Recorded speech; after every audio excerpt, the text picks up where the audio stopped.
네.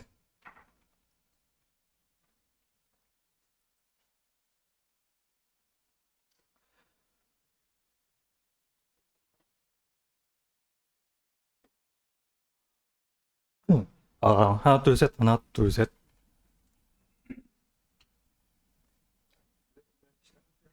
네. 안녕하세요. 타임어프 스캔을 주제로 발표를 맡게 된 오늘도 파이팅! 5조의 정원혁 발표 시작하겠습니다. 발표 순서는 다음과 같습니다. 먼저 프로젝트 개요에 대해서 말씀드리겠습니다. 여러분 혹시 이 사진이 어떤 사진인지 알고 계신가요? 네, 바로 브라질 흑인들의 전통 무술인 카포에라입니다. 네, 카포에라는 춤을 추는 척을 하며 힘을 단련하는 무술입니다. 저희 아주 동일한데요. 저희도 역시 공부하는 척을 하며 노는 프로젝트를 했습니다. 잠시 사고가 있습니다. 저희도 노는 척을 하며 공부하는 프로젝트를 수행했습니다. 네, 프로젝트 목표는 다음과 같습니다. 사람 얼굴이나 물체를 일그러뜨리는 타임어프 스캔을 구현했고요. 메모리 최적화를 통해 전체 VGA 화면을 잘게 쪼개서 4분할 QVG 개별 촬영 기능을 구현했습니다.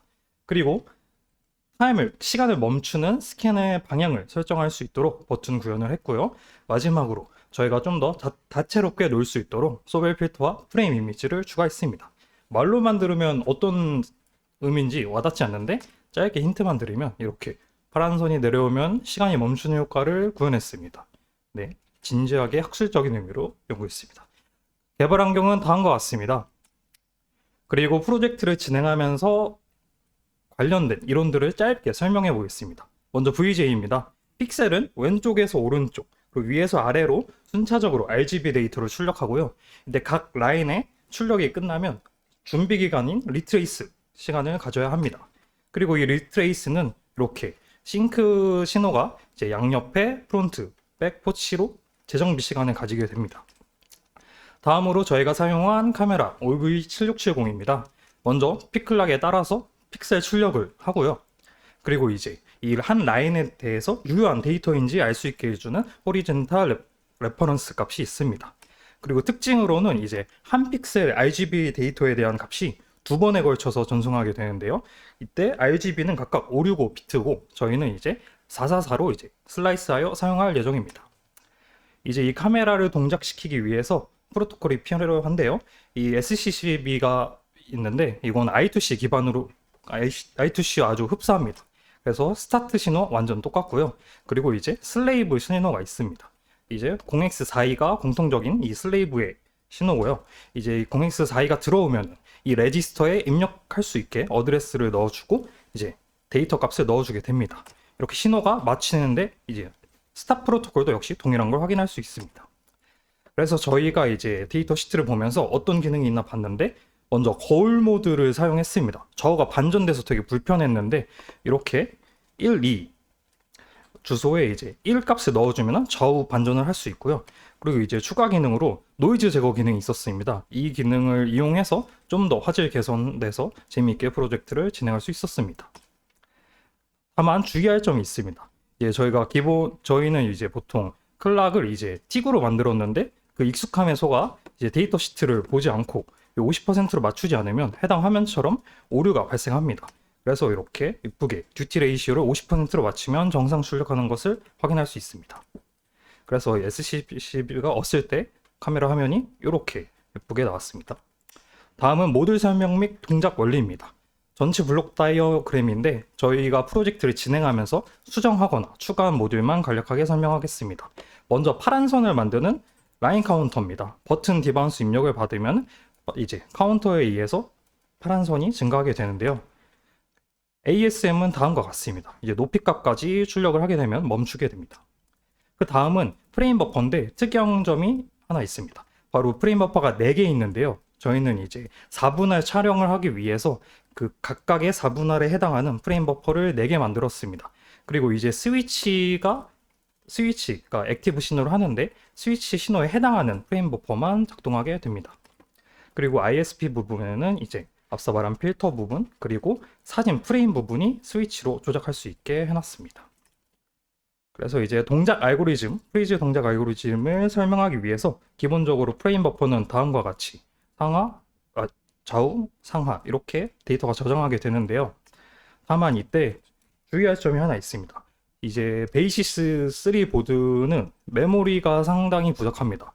비싼 가격임에도 불구하고 살짝 실망감을 느꼈던 부분인데요. 그래도 굴하지 않고 어떻게 하면 이렇게 구현할 수 있을까 생각을 해봤는데 맨 처음에 떠오른 생각은 그거였습니다. 동적인 영상 그리고 정적인 영상 각각 한 개씩 프레임 버퍼를 하면 되지 않을까라고 생각을 했었는데 굳이 프레임 버퍼를 두 개 쓸 필요가 없다. 그냥 하나만 잘 사용해서 라이트 조건을 부여하면 될 것 같다라는 생각이 들었습니다. 말은 이렇게 짧게 했지만 정말 몇 시간이 들어간지 모르겠습니다. 아무튼 이렇게 스캔 라인이 카운터에 따라서 이렇게 쭉 증가하게 될 때 스캔 라인이 지나지 않은 부분만 이제 라이브 데이터를 갱신을 하고 이렇게 지난 부분은 데이터를 갱신하지 않으면 이게 시각적으로 되게 시간이 멈춘 효과를 연출할 수 있는데요. 다음과 같이 요 스캔 라인과 비교하는 allow 라이트 조건을 if문으로 라이트 조건으로 추가했습니다. 그리고 이제 기본 기능이 구현이 됐으니 이제 버튼으로 스캔 라인을 방향할 수 있도록 추가를 했는데요. 먼저 가장 쉽게 기본적인 걸 설명해 드리면 먼저 어드레스 값은 QQVG 기준 다음과 같이 계산이 됩니다. 그래서 이 X랑 Y 좌표를 이제 추출하고 싶다 하면은 이 주소 값을 160으로 나눈 나머지가 X 그리고 몫이 Y인데요. 이 값을 기준으로 스캔 라인과 비교를 하는 겁니다. 이제 스캔 라인은 0부터 159까지 증가하게 되는데 이렇게 지나지 않은 부분만 라이브 갱신을 하고 갱신을 하지 않으면 프리즈가 됩니다. 이제 업 부분을 볼 텐데요. 업 부분은 보면 이제 0부터 증가하는 스캔 라인이 음수로 매겨져 있습니다. 그래서 이렇게 스캔 라인이 아래에서 위로 증가하게 되고 반대로 라이브가 위쪽에 되게 됩니다. 그래서 스캔 방향을 정할 수 있고 마찬가지 오른쪽도 이렇게 되는데 예시를 보여드리면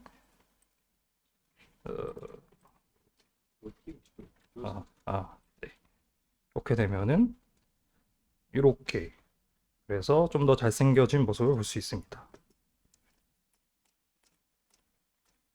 네. 그리고 이 알고리즘이 정상 동작하는지 이제 확인을 해야 되는데요. 확인하지 않으면 자칫하면 잘못된 길로 돌아갈 수 있기 때문에 베릴로그 코딩 전에 파이썬을 이용했습니다. 그리고 추가로 이제 저희가 롬 이미지를 출력할 때 맨파일로 바꾸는 과정이 되게 번거로운데요. 이거를 이제 예전에 배운 파이썬 자동화 스크립트를 이용해서 간단하게 매크로 작업을 수행했습니다. 첫 번째 앞서 말한 요 동작을 하기 위해서 네, 똑같이 이거는 PC에서 진행한 건데 이렇게 상하가 잘 되네 할 수 있겠다. 그래서 요 알고리즘을 채택했고요. 그리고 이제 파란 그 파이썬 코드가 어떻게 베릴로그로 바뀌는지를 보여드리겠습니다. 먼저 파란 선이 있어야겠죠. 주의할 점은 B가 앞입니다. 그래서 이렇게 스캔 라인이 있는 부분은 파란색을 출력을 하고 그리고 이 스캔 라인은 카운터에 따라서 플러스하게 되는데 네 오른쪽을 보시면 카운터 그리고 이제 맥스 라인까지는 이제 높이입니다. 그래서 끝까지 출력할 수 있고 그리고 이제 스캔 라인보다 이제 많은 곳, 즉 라이브 영역은 이제 스캔 라인이 지나지 않은 곳은 이제 갱신을 하게 되는 거죠. 이렇게 돼서 베릴로그로 구현을 했습니다. 이제 두 번째 효과는 이제 파이썬을 응용한 두 번째 분야는 이제 PNG를 맨파일로 변환한 겁니다. 이제 눕기를 제거하는 그냥 롬 파일을 이제 올리게 되면은 잘 됐거니 생각했는데 이렇게 하얀 배경이 나오게 됩니다. 저희는 이제 PNG에 대해서 공부를 했는데 PNG는 VGA랑 다르게 4채널입니다. RGB 플러스 알파 값이라는 불투명 정도를 측정하는 알파 채널이 있는데요. 이제 눕기 제거를 하게 되면은 그 투명도 값인 알파 값만 줄이고 RGB는 그대로 흰색으로 둡니다. 근데 하드웨어는 요거를 모르기 때문에 그냥 이렇게 흰색으로 출력을 하게 됐고 이것을 방지하기 위해서 요거를 이제 컬러키 변환을 해야 합니다. 컬러키 변환 같은 경우에는 이제 저희가 잘 사용하지 않는 자홍색으로 변환을 하게 되고 이제 하드웨어에서 이후 요 색이 들어오면은 이제 출력을 하지 않는다라는 코드로 구현을 했습니다. 그렇게 된 결과 이렇게 맛있는 딸기를 먹을 수 있게 됐습니다. 다음은 이제 메모리 부족으로 QQVGA로 다운스케일 한 거를 좀 더 눈에 잘 보이도록 업스케일링을 했고요. 그리고 이제 이거를 4개로 만들어서 각각 스위치를 통해 동작하게 합니다. 그리고 이제 각각의 프레임 버퍼는 병렬적으로 처리하게 되고 이제 스위치가 그 액티브 신호를 주게 되는데요. 각각의 픽셀의 위치에 따라서 이제 새로운 픽셀, 이제 그 요 경계를 기준으로 좌우, 상하 이렇게 구분을 해서 먹스에 물립니다. 그래서 이렇게 각각의 프레임 버퍼는 자신만의 위치를 출력하게 됩니다. 이쯤 되면 너무 논 것만 같아서 좀 학술적인 거를 좀 추가해 봤는데요. 엣지 필터의 일종인 소벨 필터입니다. 이제 밝기와 기울기, 그라디언트를 이용해서 경계선을 탐지하고 특징으로는 노이즈에 강하고 구조가 단순해서 하드웨어 구현에 적합합니다. 그래서 이제 한번 연산을 할 때는 3x3 9개의 픽셀이 컨볼루션 곱을 하고 그리고 이제 각각의 절대값을 더한 게 그라디언트 값이 되는데 이게 스레시홀드 값보다 더 크면 엣지로 판단하게 됩니다. 네, 이런 알고리즘이 있고요. 이제 본업으로 돌아와서 좀 더 재밌게 놀 수 있기 위해 다양한 프레임을 구현해 봤는데요. 이 프레임은 이제 스위치로 동작이 선택이 가능합니다.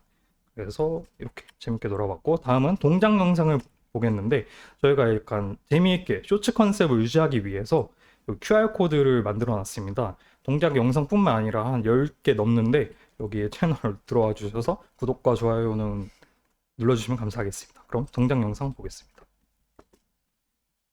먼저 이렇게 파란 선 아래 버튼을 누르면 아래로 내려오는데 포스트잇을 이용해서 연출할 수 있고요.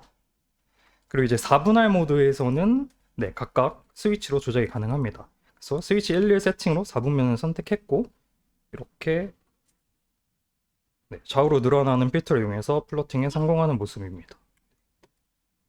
하나 더 있는데 그리고 저는 이제 아이고 잠시만요.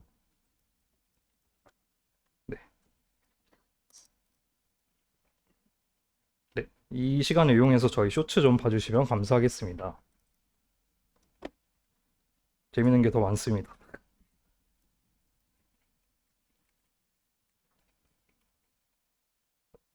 안 튕겼으면 좋겠는데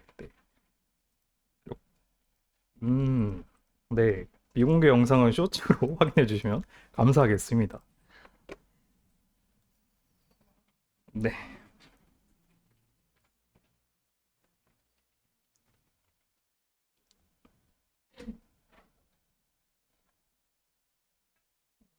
동작 영상을 안 올려서 그냥 진행하겠습니다. 괜찮습니다.